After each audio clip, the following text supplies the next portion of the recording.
guys, welcome back for episode number 140 of the weekly playback. I think that this is going to be a shorter episode than usual because I only have one game to discuss in length. So let's just get started.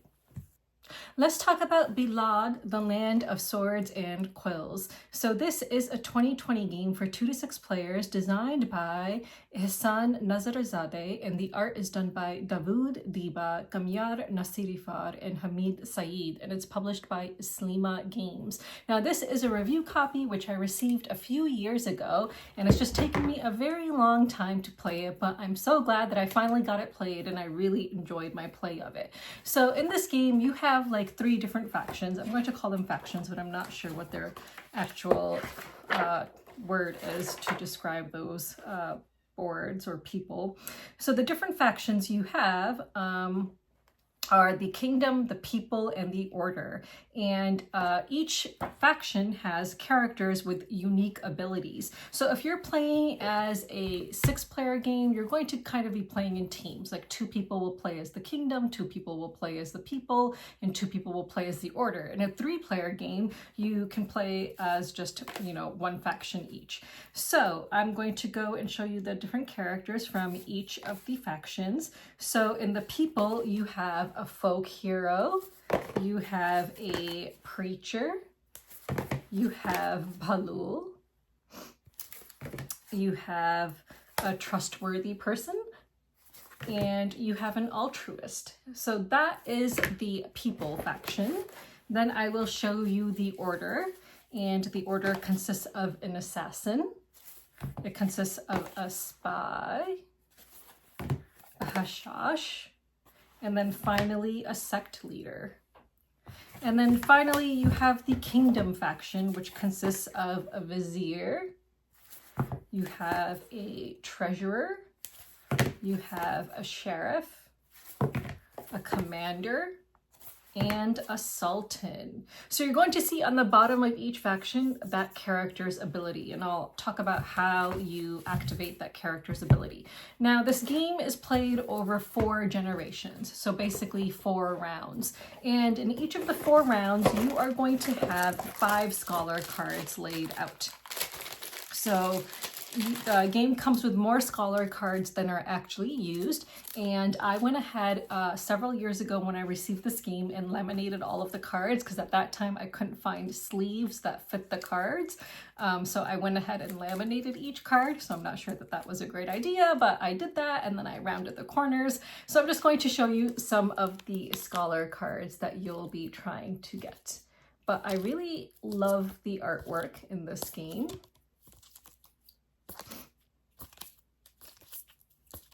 So the cost of getting the card is indicated in the top. So this one would be either 2 swords or 2 coins, gold coins. Sorry, 5. That's 5. So it'd be a combination of swords and gold coins and 5 of them. So that is the cost, and then you'll have like some end game points and maybe some additional points if you're able to get them auxiliary scoring points, and we'll talk about all of that when we get into how to play. So in each generation, each round of the game, you're going to have 5 scholar cards which are laid out, and then I'll talk about how you determine when it's time to go on to the next round when we get to that point. But right now I just want to show you the components.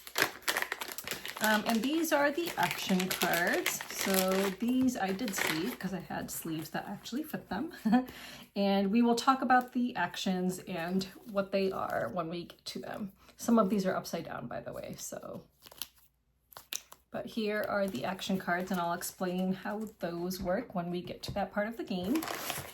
If you are the order, you are going to have additional cards that you will be able to use, and if the game, the original language comes with the cardboard, and so you can use these instead of cards. The only thing you would have to be mindful of is 2 of these, which has Arabic or Persian numerals on them. So as long as you can just translate 2 of the numbers, then you're good to go. Otherwise, you can use these cards, which have the Arabic numbers on them, the Arabic numerals, like numbers that people in the West use.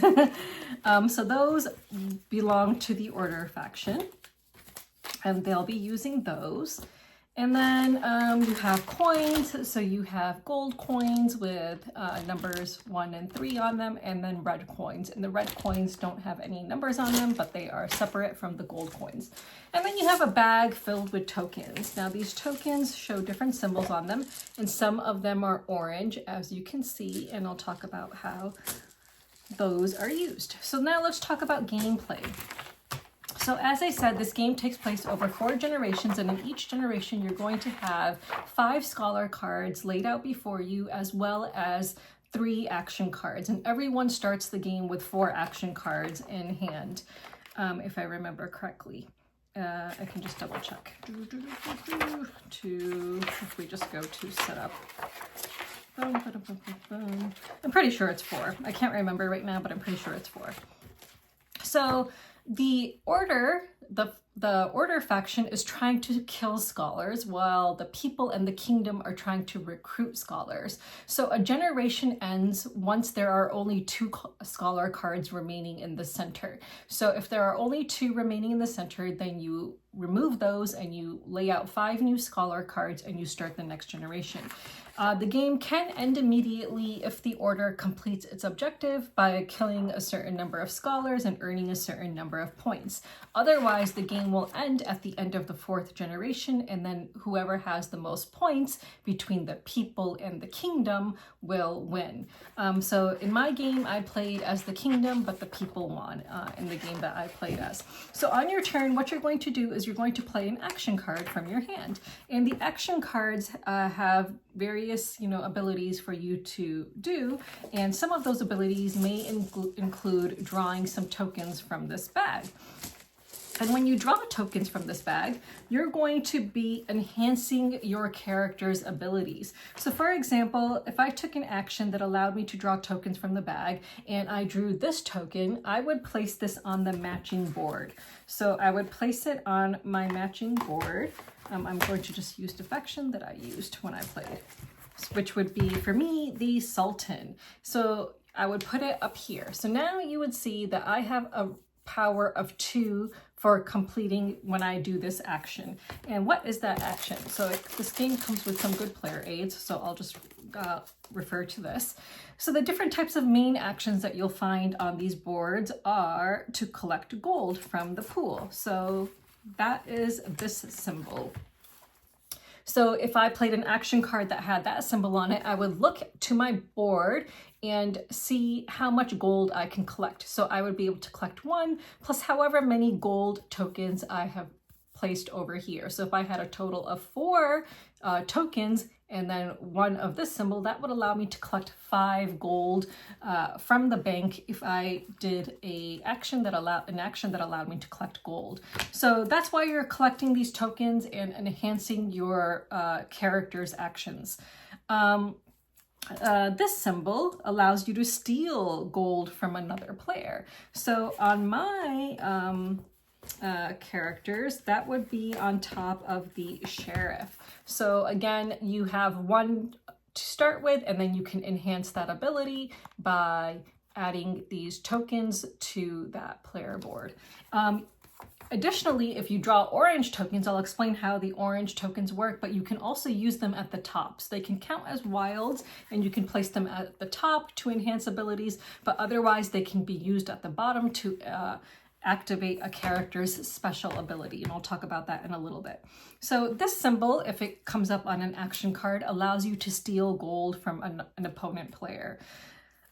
This symbol, let's see if I can find it. I'll just show it to you on the board. So if you see this symbol, this actually allows you to draw tokens from the bag. So if you are playing an action card with this symbol on it, you would look to this board and see how many symbols you have and how many tokens you can draw from the bag, and then place onto your characters, your character boards. Let's see. If you see a handshake, I think I already talked about the handshake. That's employing a scholar. So if you see the handshake symbol, that will give you a discount on employing a scholar from the center of the table. So again, we talked about how each scholar has a cost to recruit. So this one has a cost of 5. So if you had a total of 2 handshake symbols here, you could recruit the scholar for only 3 gold instead of 5. So this provides you with a discount on recruiting scholars. So that's what the handshake symbol does. It means employ a scholar. If you see a question mark, that means you can activate one symbol of choice from your team's characters. If you see a skull, that means you eliminate all white and orange tokens on an opponent team's character board, which can be pretty detrimental. If you see a plus card symbol, that means you can perform the actions of only one of the revealed 3 action cards that are on the table. At the end of your turn, after you play an action card from your hand, you always draw an action card from one of the 3 visible cards. So if you played an action card that actually showed you this symbol on it, plus card, that would allow you to play an action from one of the displayed action cards, which can be really beneficial. However, the only way you would be able to do this is if you played 3 gold coins. So each action card has a main action plus a secondary action you can do if you pay the cost. And the cost varies from card to card. So for example, this one shows 1 red and 1 gold coin for you to perform an action of your choice if you wanted to. If you pay the cost, you can do these actions in any order that you choose. So if you pay the additional cost, then you can perform the actions in any order. So that is what that symbol means.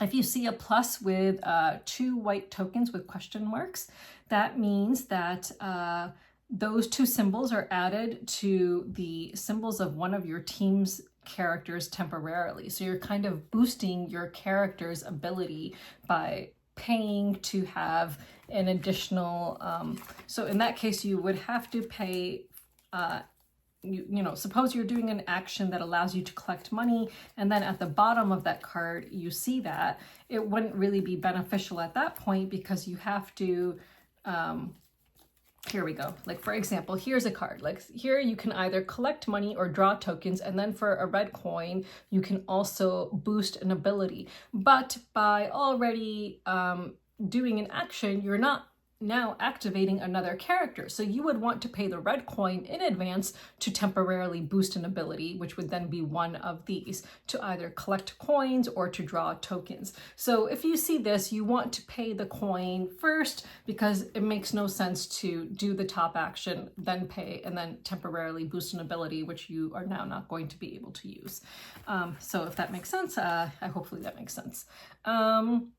If you just see, let me see, if you see this one, that just means draw 2 tokens from the bag if you play that action card. And then, of course, you're going to see a bunch of different action cards that just allow you to collect coins, and you'll be able to do that. Like this one just lets you collect 3 gold coins, 2 gold coins, and you're going to see cards that allow you to collect red coins as well.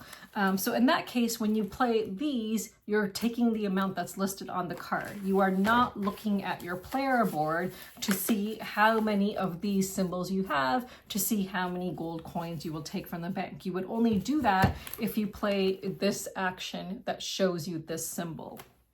So that's what you're going to do on your turn. You're going to, on your turn, there was one action I didn't talk about, which is battling, and we'll talk about that in a second. So you're going to, on your turn, play an action card and then collect an action card. Now, if you're battling, you're going to choose who you want to battle with. And the battling is represented by swords. So if I choose to battle with someone, I'm going to check my sword strength by seeing how many sword symbols I have on my commander, and then I will choose to battle with someone, and they will see how many sword symbols they have. And then they can choose to draw battle cards, or they can choose to concede. So if the player with less military strength does not intend to admit defeat, they must reveal the topmost card of the battle deck, blah, blah, blah. And then that's going to add 2 or subtract 2 from their military strength. They will keep on revealing cards, adding 2 or subtracting 2 from their military strength, until they just decide to stop, or they see a symbol which means that they have been defeated. So this is where a push your luck element kind of comes into play. So you're going to be drawing these battle cards, which can add to your military strength or subtract from your military strength, or you can also be killed. So if you draw a skull, then you're dead. So it's a push your luck element to this game. So if one of the parties admits defeat, then the winner collects the spoils of war. If one of the parties reveals a battle card with a skull symbol in their turn, they lose the battle regardless of their military strength.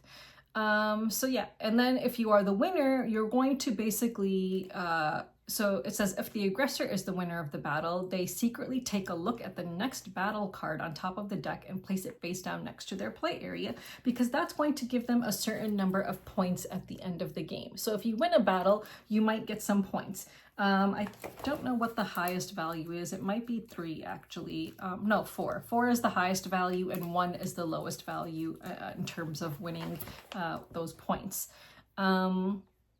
If the defender is the winner of the battle, if there are any swords in the pool, the player collects one and places it next to their play area. And they can use swords throughout the game, and these are the swords. So you would take a sword and place it next to your play area.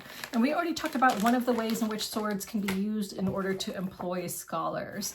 There is another way, I believe, you can use swords, which I did not see come up, I don't think, in the game. But I think it can be used, yes, it can be used to negate the effect of a skull symbol on battle cards, preventing the elimination of tokens of one of your team's characters and resuming the battle normally. Or it can be used to negate the effect of a skull secondary action played by an opponent. Or it can be used to employ a scholar by spending swords. So those are the ways in which swords can be used if you win them. Okay, the reason you would want to admit defeat is because if you engage in battle and you reveal a skull symbol by pushing your luck and drawing those battle cards, that's when the winning team not only collects a spoils of war by taking a card and adding it next to their play area to get points at the end of the game. That's when they can take one of your characters and remove all tokens, white and orange tokens, from that character board and return them to the bag. So if you don't want your characters to lose their strength and for their abilities, then you might want to just admit defeat, which is essentially just giving your opponent some points. And again, it could be anywhere from 1 to 4 points. So you might just want to do that instead of pushing your luck. So that is why you might want to admit defeat. So that is how battles work. So again, the game can end, first you have a generation end when 5 scholar cards are taken from the center of the board. So that can be employed by either the people or the kingdom, or assassinated by the order. Now for assassinations, the order has different characters with different abilities. So let's talk about orange tokens first before we talk about the order and their abilities. So at the bottom of each character, you're going to see a certain number of slots with orange diamonds on them. So if you draw an orange token from the bag, you can place it in order to activate a special ability of the character, or you can place it on top in order to just count as one of the ability boosters up here. When you activate a special ability after drawing an orange token, you would immediately activate an ability that you choose to activate, and that token will stay on your character board until all of your characters' orange spaces are filled. Only once all characters have their orange spaces on the bottom can you remove those tokens and then start again with their special abilities.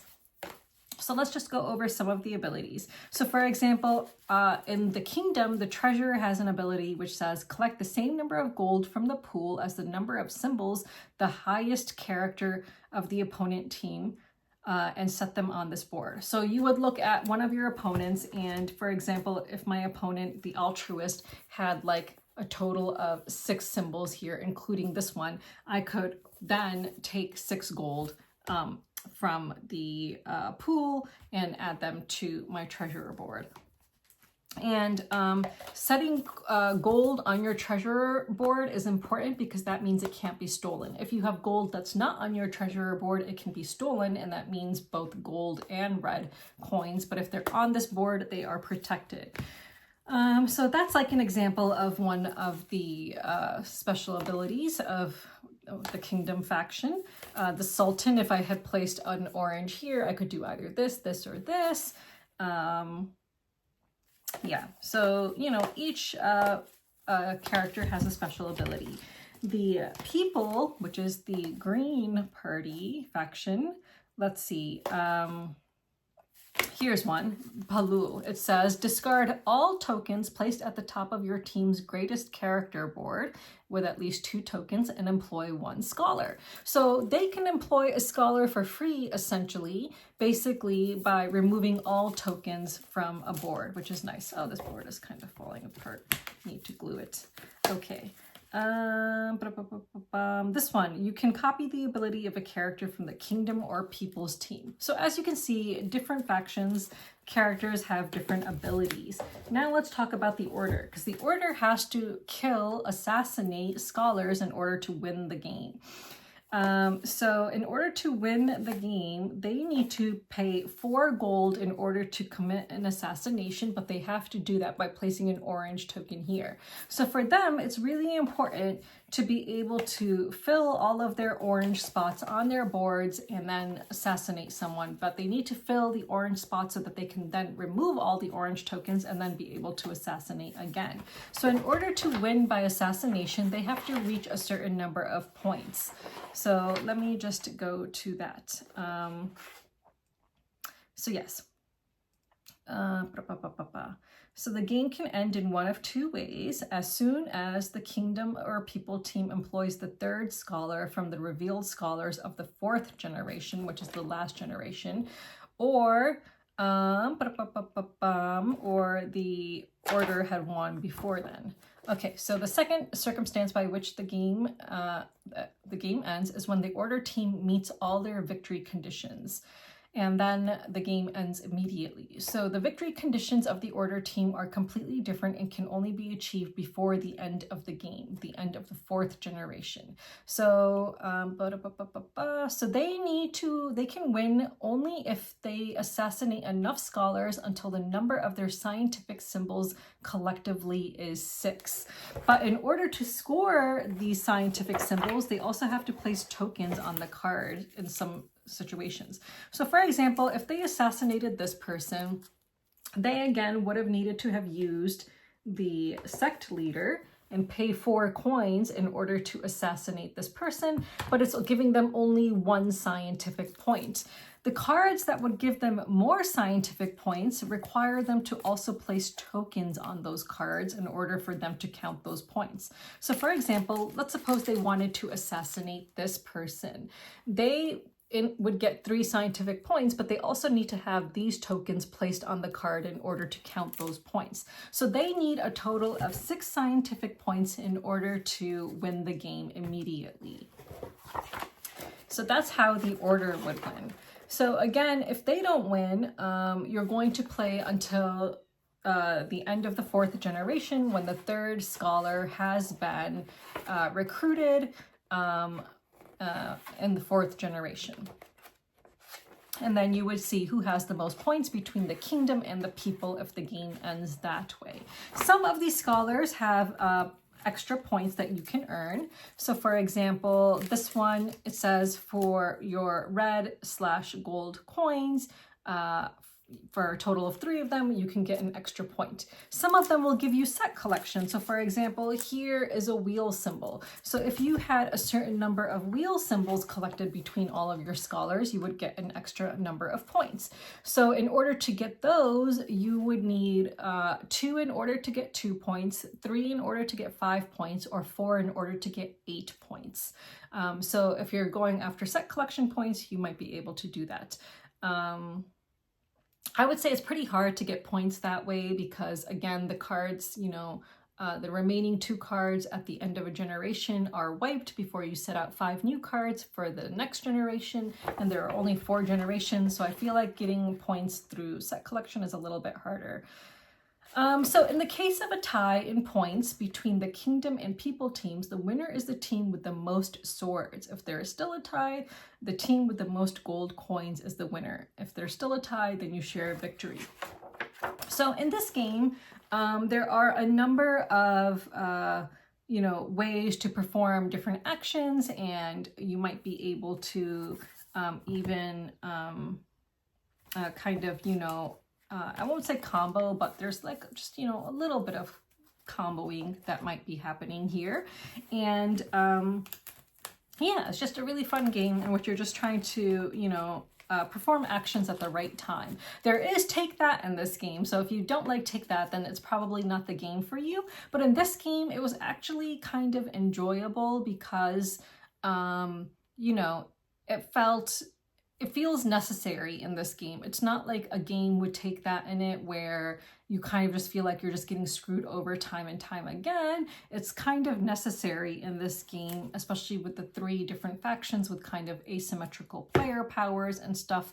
Yeah, so it's, you know, and it's, I would say that there's an equal amount of take that going on between the different factions and who you're targeting. You might temporarily want to form an alliance with the people if you're the kingdom, and vice versa, against the order, because you don't want the order to assassinate enough scholars in order to end the game immediately. So there's some kind of alliance building going on at some points in the game. Like there was one point in the game where I knew I was going to target the order to remove all the tokens from one of their boards. So I talked to the person who was playing as a people, and I was like, okay, I think we should go for this one because X, Y, and Z. So you might, you know, form a temporary alliance throughout the game as well when you need to. So yeah, I would say it's a really fun game in which you're drawing tokens from a bag, you know, enhancing your character's abilities, and you're just, you know, kind of racing against the other players to do what you need to do in order to hopefully win the game.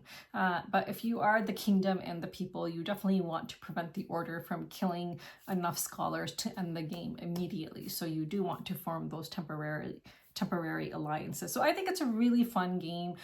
There is an element of luck in it in drawing these tokens. So I will say that throughout the whole game, I think I managed to get only 2 orange tokens in total, whereas my opponents kept on drawing orange tokens. And I was like, what is going on here? Like I just was not getting enough orange tokens. So throughout the entire game, I was only able to activate 2 of my characters' special abilities at the bottom of their boards, whereas other players were able to do that more often. So there is an element of luck, but you know, and I don't know how much that luck impacted the game and the scores in the end, but I did lose pretty badly in terms of points.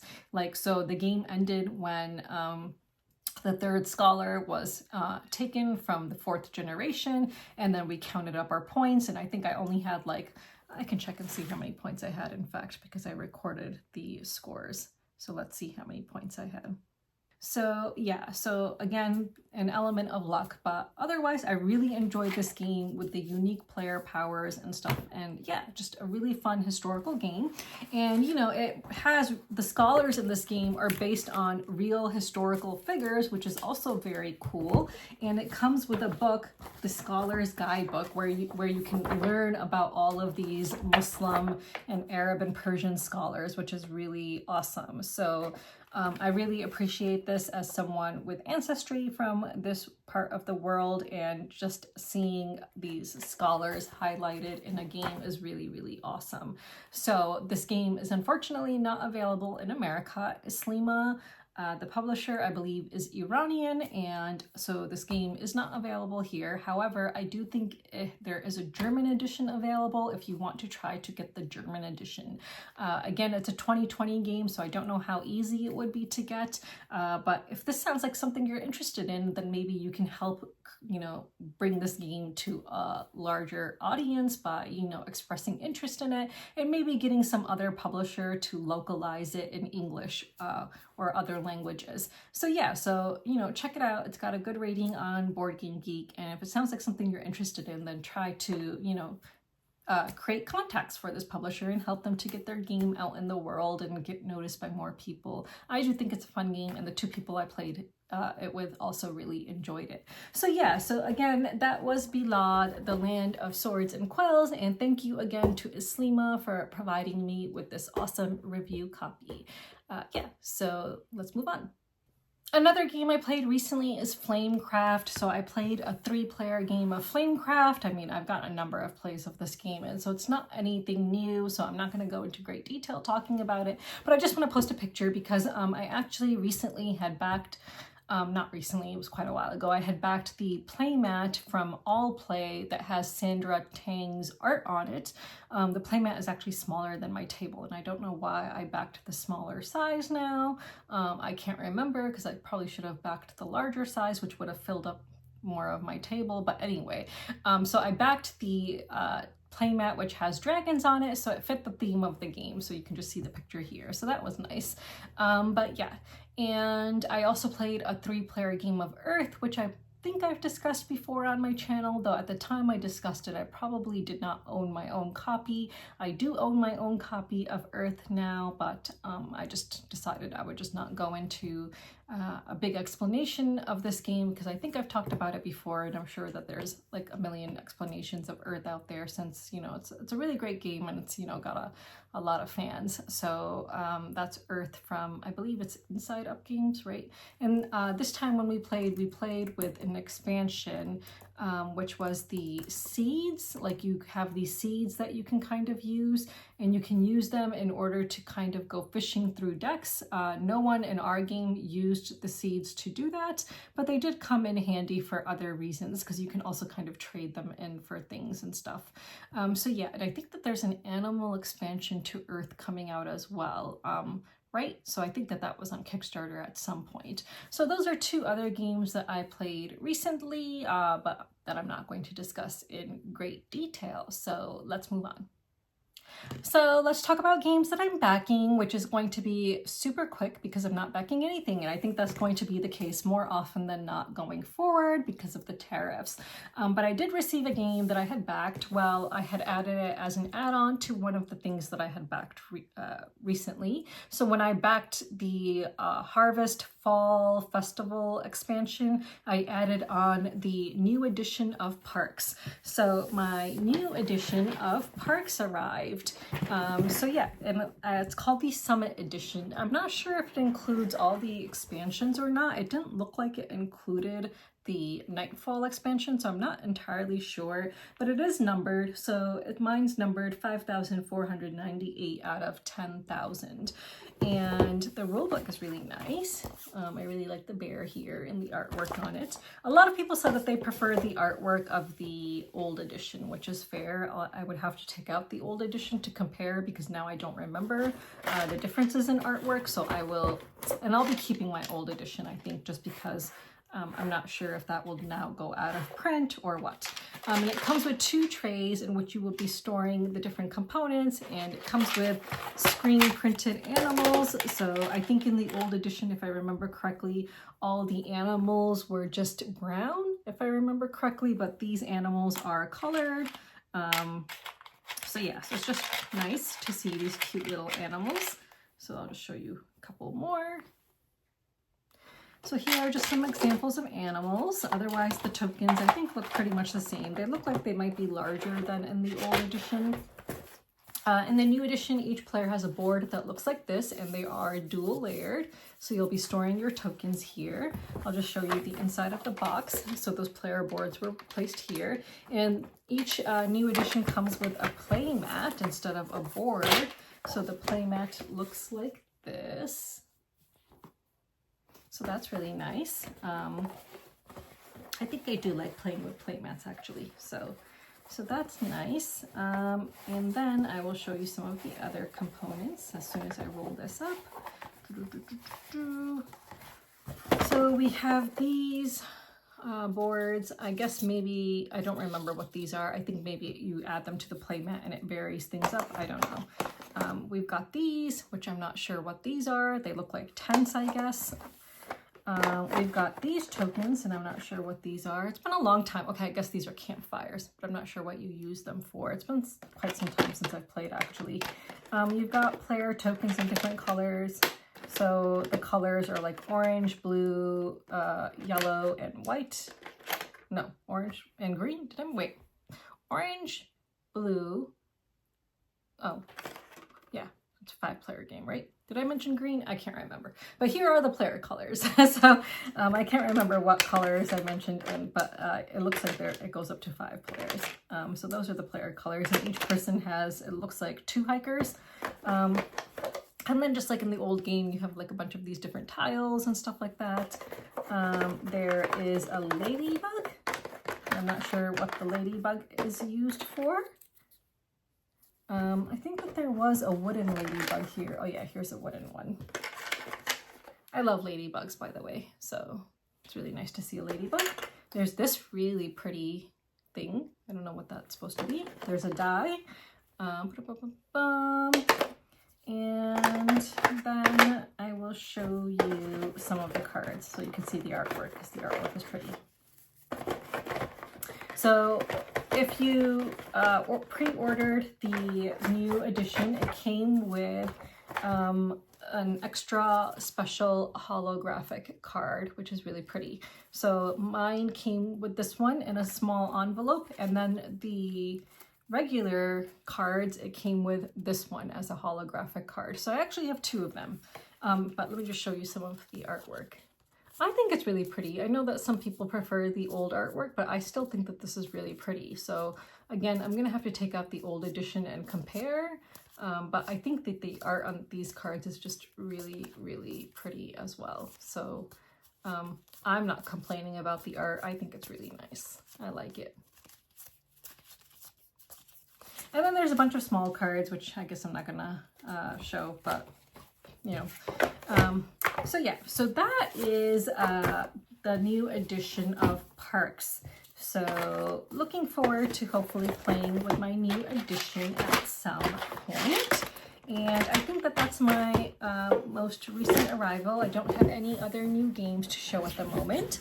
And of course, with the tariffs and everything, I think going forward, I'm just going to be playing more and more games for my shelf of shame, and probably be receiving fewer games, because I don't know how the tariffs will affect the review copy part of this industry, but I'll get into that in a little bit when I talk about tariffs again. So yeah, so that was the new arrival that I have to show you, so let's move on.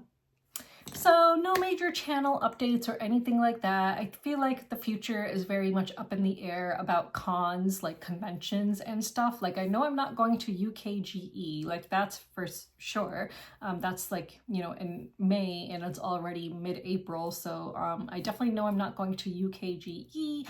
As you know, far as other cons go, I don't know. I recently saw an article that said that the Indiana governor said that interracial marriages should never have been made legal, which is such a horrible, crazy thing to say. But I think that the current regime in America has emboldened people to be openly racist and make statements like that. So I'm wondering how that's going to affect Gen Con. Like having the Indiana governor say something like that, I already know that there's going to be a lot of people in this industry who are going to be upset about that and want to move the convention out of Indiana into another state. Whether or not that's feasible, who really knows? And you know me, if you've been watching my channel for a long time, you know that I'll be upset about the hypocrisy of it all and how certain things get people riled up and want them to, you know, make change in the industry, but other things that they're completely silent about. Like, you know that people are going to want to move the convention now to another state because of this statement that the Indiana governor made. However, you know, like, let's suppose the Indiana governor said something like, oh, kill all Palestinians. Do you think people would get riled up about that? No, like they wouldn't care then. So, you know, the industry is always going to be hypocritical in a number of ways and have double standards, but I guarantee you that there's going to be a lot of people who are going to want the convention moved now. Not sure that it really matters to me, because I don't think I was planning on going to Gen Con. Yet again, I think it was a convention that I was going to miss this year, so not really sure. I feel like maybe I might try to make it to Origins this year, because unless things change, I have Juneteenth off, which is June 19th, and Origins, one of the days of Origins coincides with June 19th. So if I still have that day off, then maybe I can, you know, make Origins happen. I don't know. I'm really not sure yet. We'll see about that. But I really still want to go to Essen, and I'm going to do everything, of course, to make Essen happen. So I would say that it's pretty much a certainty that I'll be there. And more so than ever, I think it's really important for me as an American content creator to go to Essen because of the tariffs. So, you know, it'll be an opportunity for me to get games over there. However, I need to look into whether if I'm bringing back games from Germany, whether I'll still need to pay tariffs on them if they were manufactured in China. But if I can like unbox all of them while I'm there, then I wonder if that changes things. Like, I really have a lot of research to do and figure this out. But I think it will be a good way to kind of bypass the tariffs a little bit, maybe. I don't know. I need to see what other industry people are saying about that, and I need to look into the law and see what the law says about that. So yeah, so I think right now Essen is definitely on the books. Not sure about, not entirely sure about Origins and Gen Con. I've never been to Gen Con, so I guess that's probably not happening. And of course, I'll be going to FlagCon, which is, the Ithaca board game convention, even though I'm not organizing it or helping to organize it this year. And of course, I'll hopefully be at PAX Unplugged because that's like my favorite convention to go to. So I think that those are the channel updates, or, my somewhat convention update. So I guess we can move on from that. So let's move on. So let's do our fiction book club. So for this week, we were supposed to read a certain number of chapters from this book, and I'm going to say I'm really terrible and I did not do it. I just really did not feel like it. Like, I just can't explain it, but I really have no desire to continue reading this book. Like, I just feel like everything leading up to that point that we talked about in the last video, I'm just like, it was just such a letdown to me, and I'm just like, I have no interest in continuing to read this. It was always kind of a slow read for me anyway, so I'm really sorry, but I just don't think I'm going to end up finishing this book. But if you want to finish it, Sandra, I think that would be great, and you can tell me in the comments below what happens.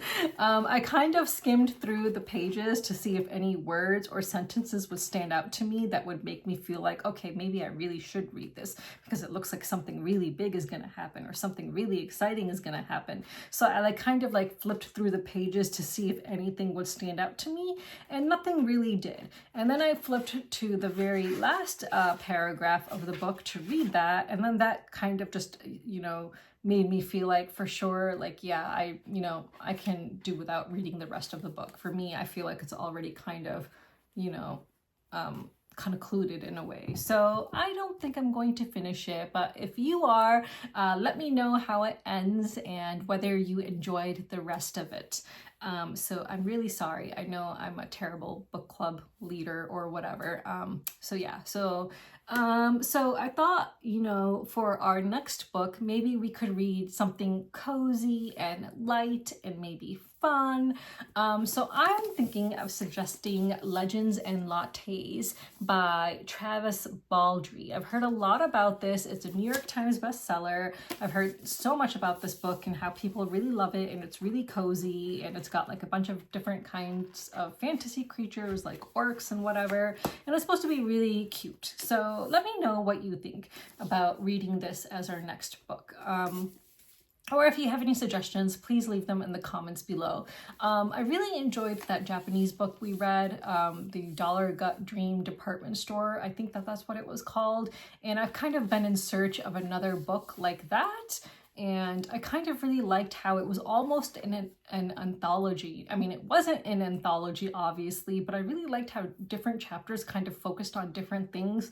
And I wish I could find another book like that because I really enjoyed that book so much. But if you know of anything that kind of would be like that book, or if you have any other suggestions for a book club read for Fiction Book Club, then let me know, and please leave your suggestions in the comments below. But I guess this will be my suggestion for the next book club. So let me know your thoughts, and once again, I'm really sorry for letting you down by not finishing the book, but I just could not bring myself to finish it. So, but hopefully it is good if you did decide to finish it yourself, and I hope that you enjoyed it. So that was Fiction Book Club, so let's move on. So for our nonfiction book club, we were supposed to read chapter 8 of Palestine, A 4,000-Year History by Noor Masalha.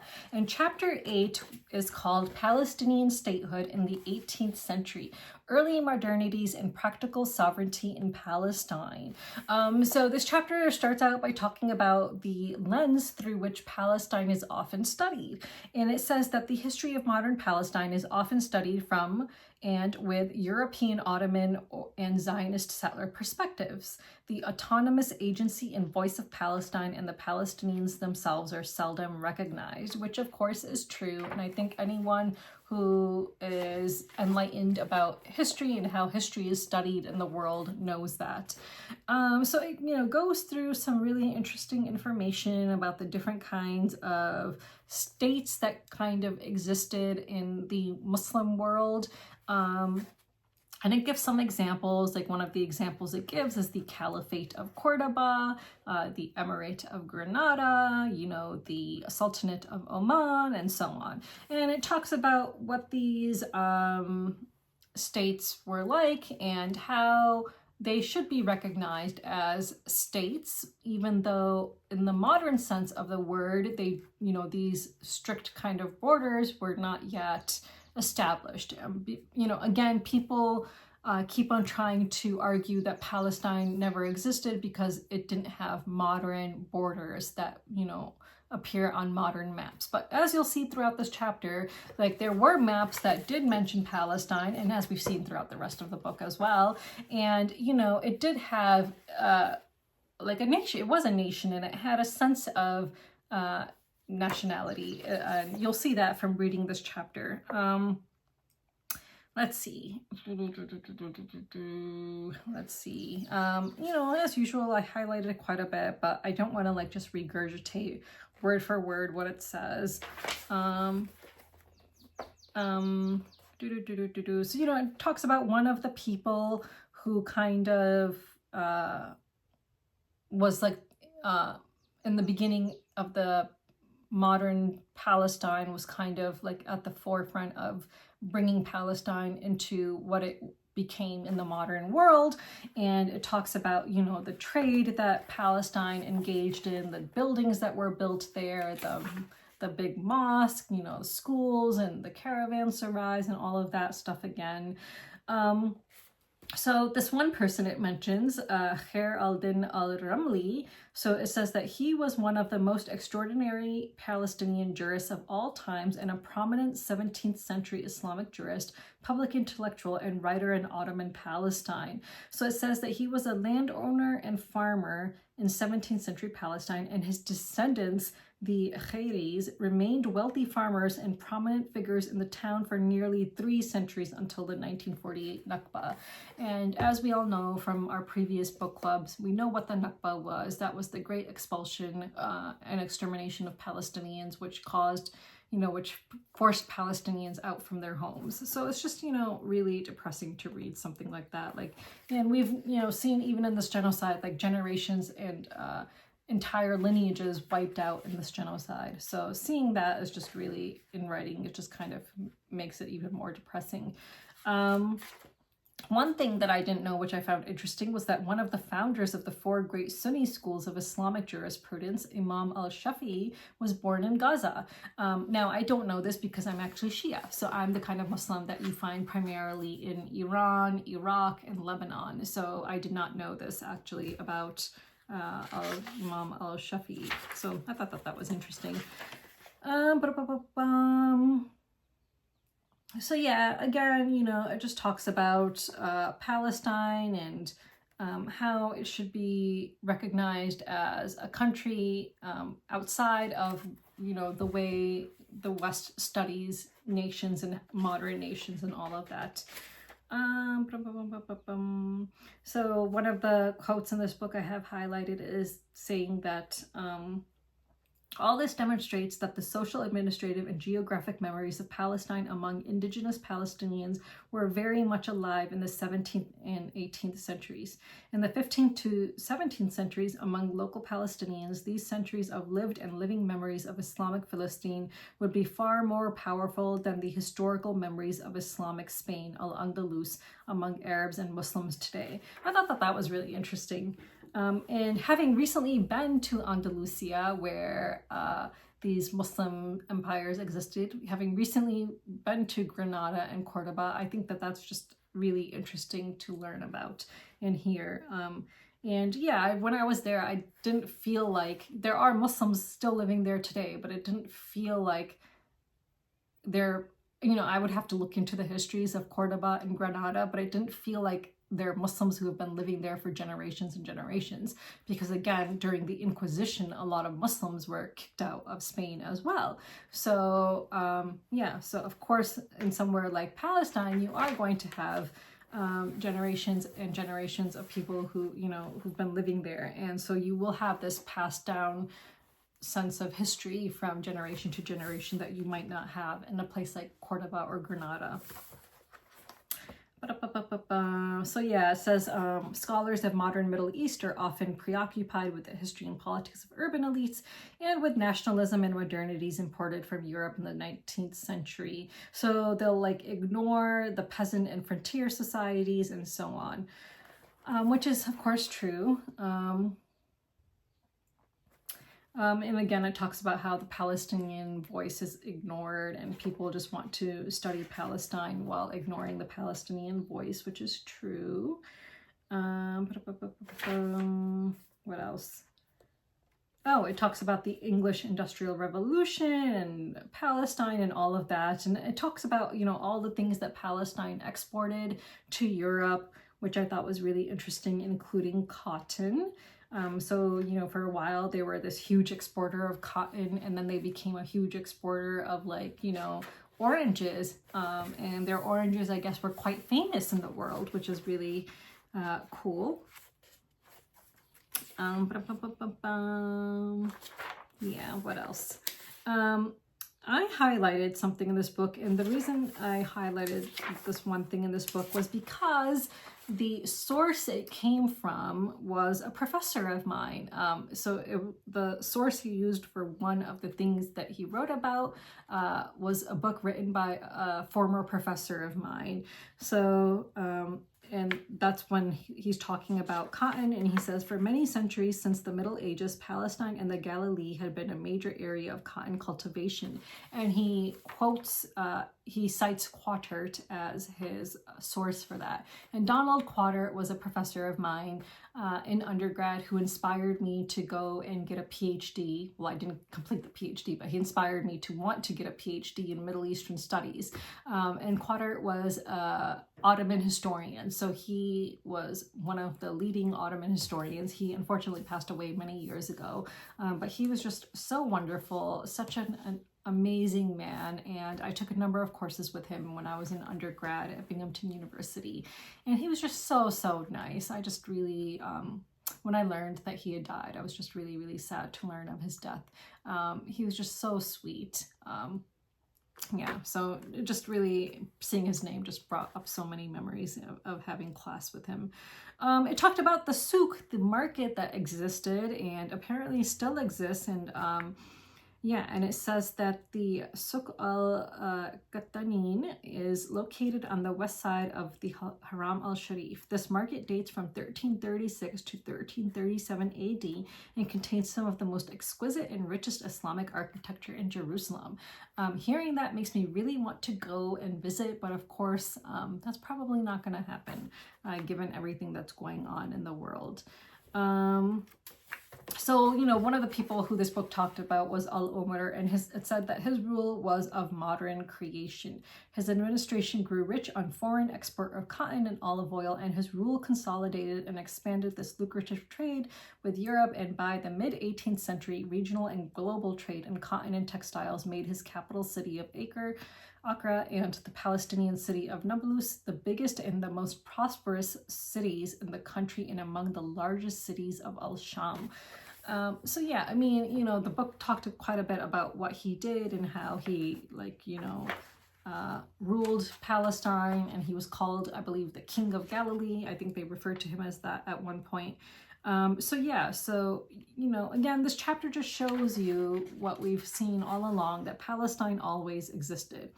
And people who want to say that Palestine did not exist because it wasn't on a modern map in the way that other countries were because of colonialism and all of that, you know, they try to argue that Palestine didn't exist because of that. But we've seen time and time again that statehood has been defined in different ways at different times. And you can see in this chapter that Palestine was a state. And it was a state as in the same way that other Arab states were states at this time. I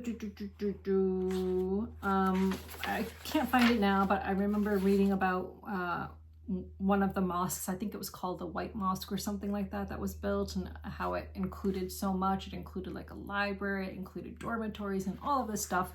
And if I remember correctly, the book said that it was built based on the taxes that the Palestinians were paying. So again, showing you like, here is a state where its citizens were even paying taxes that contributed to the building of these great institutions that everyone benefited from then. Yeah. Yeah, it says that Al-Umar's effectively independent regime was created in direct opposition and as a challenge to the authority of the Ottoman rule in Palestine, while nominally acknowledging the legitimacy of the Ottoman Caliph. As said here at the end of the chapter, had Al-Umar's state survived the death of its founder in 1775 and persisted well into the 19th century today, the modern history of Palestine would be read and written with the eyes of the indigenous people of Palestine, rather than through Ottoman, British, or Zionist perspectives. So yeah, so I mean, that's a shame. Yeah, so I mean, that's just kind of like an overview of what this chapter was about. Again, there's like no, like, I guess, major takeaways other than the fact that Palestine has always existed. It was a state, and people try to argue it wasn't a state just because they view history from a different lens than the way that this state existed. And of course, these lenses that history is viewed through benefits colonial powers, it benefits the West. It doesn't, you know, it erases history, it erases the living history of these people. And unfortunately, that's what we see happening all the time. So now we're going to get into more and more modern Palestine. So the next chapter is quite long. Chapter 9 is called Being Palestine, Becoming Palestine, Rediscovery and New Representations of Modern Palestine and Their Impact on Palestinian National Identity. So since it's a longer chapter, I already found like a point that I thought we should stop at. So if you want, read from page 241 to the end of 275. So it's a little more than half of the chapter, but it was hard to kind of find a cutoff point that would make it like exactly half and half. So it's a little more than half of the chapter. So we'll read that for next time. And then the following week, we'll finish off chapter 9. And then we'll split chapter 10 into 2 weeks as well, since chapter 10 is also a bit longer. So again, for next week, read chapter 9 from pages 241 to the end of 275, and let me know your thoughts about this book and what we've been reading so far in the comments below, as always. So yeah, so that was Nonfiction Book Club, so let's move on. So let's talk about the tariffs yet again. So I guess you guys might have seen the news because it seems like that's all that's being talked about in the board game industry. So Final Frontier Games shut its doors, and in its statement, you know, it blamed a lot of its shutting of its doors on CMON. But then CMON apparently issued a statement to kind of contradict or rebut what Final Frontier was saying. I can't remember where I saw the rebuttal statement, but I think it was posted in some Facebook group on on Facebook, some board game group on Facebook, and I think it was in response to someone's questions. So maybe it was a comment in a Kickstarter thread or something like that. I really don't know. But I recall reading Simon's rebuttal, and they basically said that Final Frontier hadn't yet published the games that they said they were going to publish, so that's why payment hadn't been made and blah, blah, blah, blah, blah. But anyway, Final Frontier had a number of outstanding campaigns, one of which I had backed as well. So I had backed the expansion to Coloma, which also included, I included the big box and some other things. And in total, my pledge was around $100. I think it was just below $100. So now I'm out $100, and I anticipate this is going to be happening more and more, which is disappointing. I mean, don't get me wrong, it is disappointing when you lose money and you're never going to see it again. And, people say that that's the risk of Kickstarter. I mean, in reality, I think everyone treats Kickstarter as a store. No one really treats it as what it's supposed to be, apparently, which is just trying to make these board game companies, publish games, but acknowledging that there's a risk that your money might never be seen again. Almost everyone treats Kickstarter as a store and expects to see something once their money is handed over, and they expect to get something in return. So it is quite disappointing, but what can you do? Nothing really.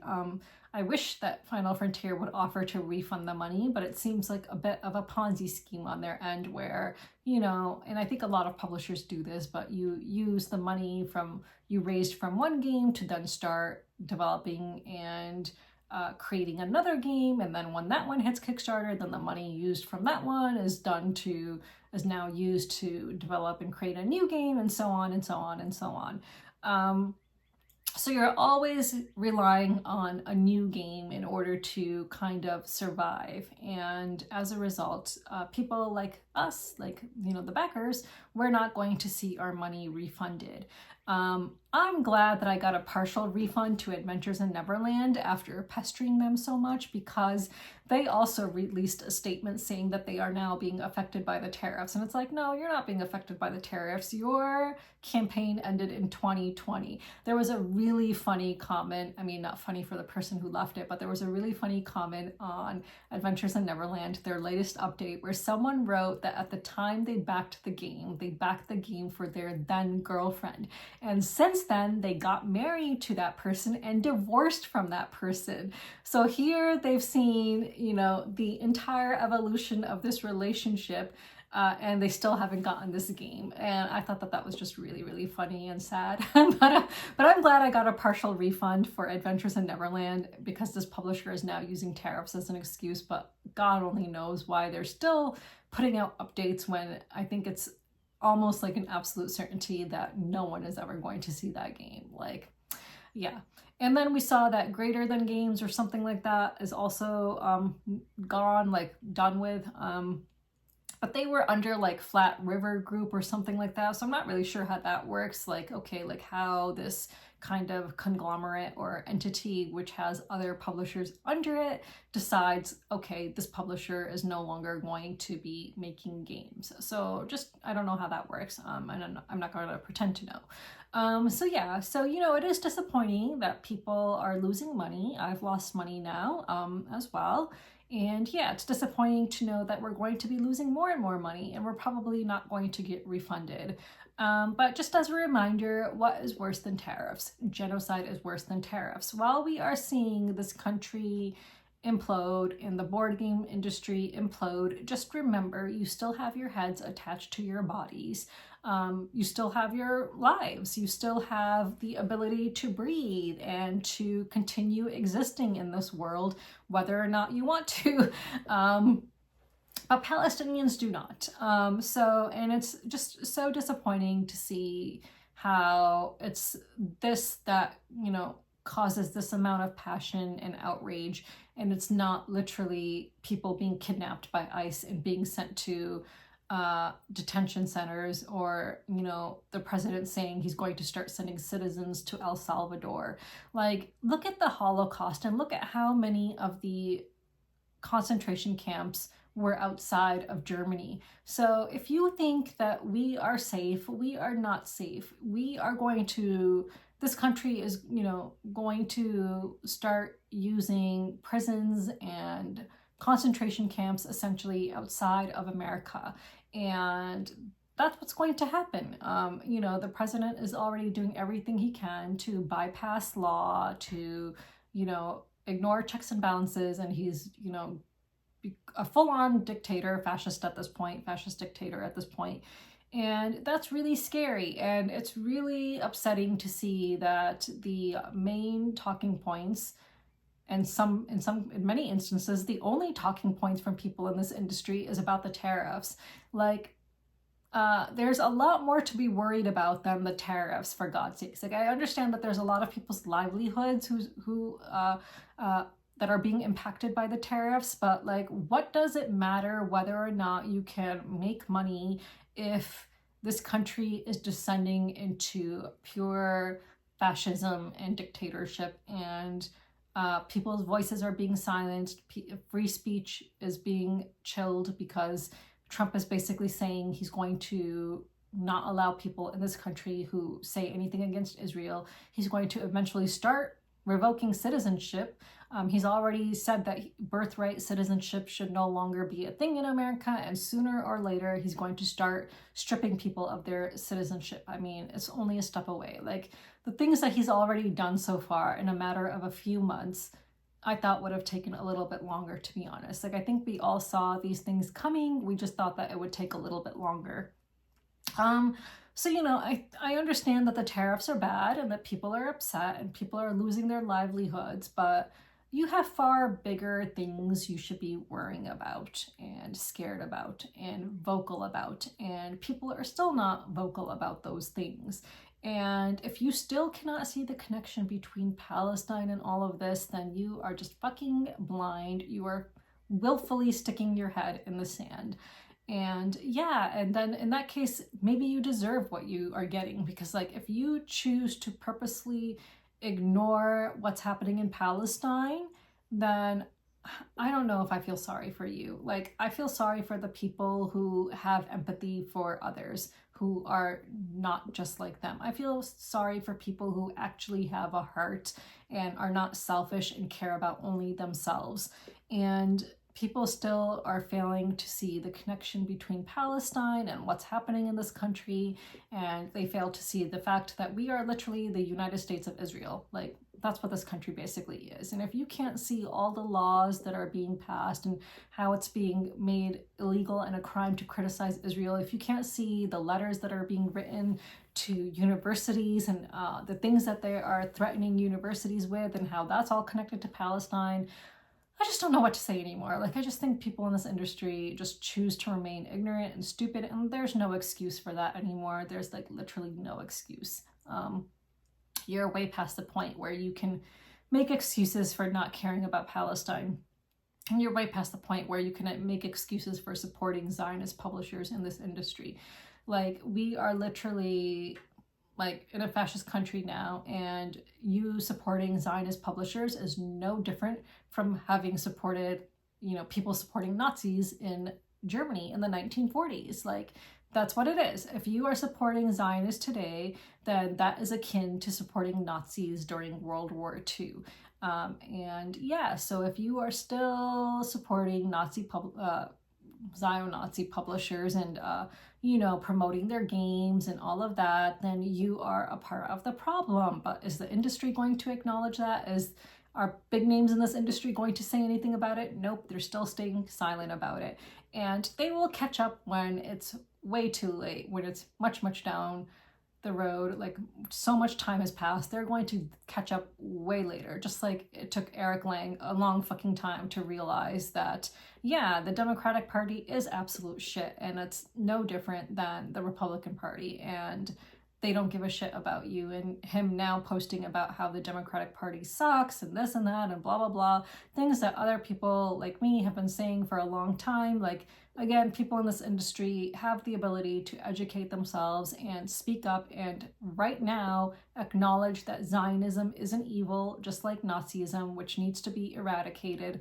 And, it's the root cause of many of the problems in the United States right now, but people just don't want to acknowledge it, and they want to continue supporting their Zionist friends. So yeah, so there is that. So yeah, so I don't know if I feel that sorry for people in this industry who've been completely silent about the genocide and are now crying about tariffs. Like, no, I think I feel sorry mostly for people who care about people not being blown up, babies not getting beheaded by Israel, people. I care about people who care about other people. I care about people who actually care about humanity and are in fact true humanitarians and stand up for Palestine and are standing up against the genocide. Like, the genocide in Palestine is the litmus test of today, and if you are silent, you're either a fucking coward or you're just a Zionist. And if you're a Zionist, then you are just evil. So yeah, so I guess that's that. That's just my update on tariffs and my rant as usual. So yeah, so I guess we'll see what happens. Let me know if you know of any other publishers that have shut their doors, which I haven't mentioned. And if you've lost money, I'm sorry. I've lost money now too, but I hope that you will realize that having your head attached to your body is still way more important than losing money on board games. Genocide is the worst thing. It's worse than tariffs. So just remember that when you're feeling down. Okay, all right, let's move on. So this week's question of the week is inspired by Belaad. What other games do you know of from other countries that are not available in the US but you wish were? So it doesn't have to be a game that you've even played. It can be a game that you know is a good game, but for whatever reason just is not available in America and is really hard to get. So let me know in the comments below if any games come to mind. And yeah, and let me know in the comments below whether this is a game you would be interested in playing, because I think it would be nice for the publisher to see that in the comments below, and maybe we can make that happen someday. So yeah, so until next week, bye. Khuda Hafiz.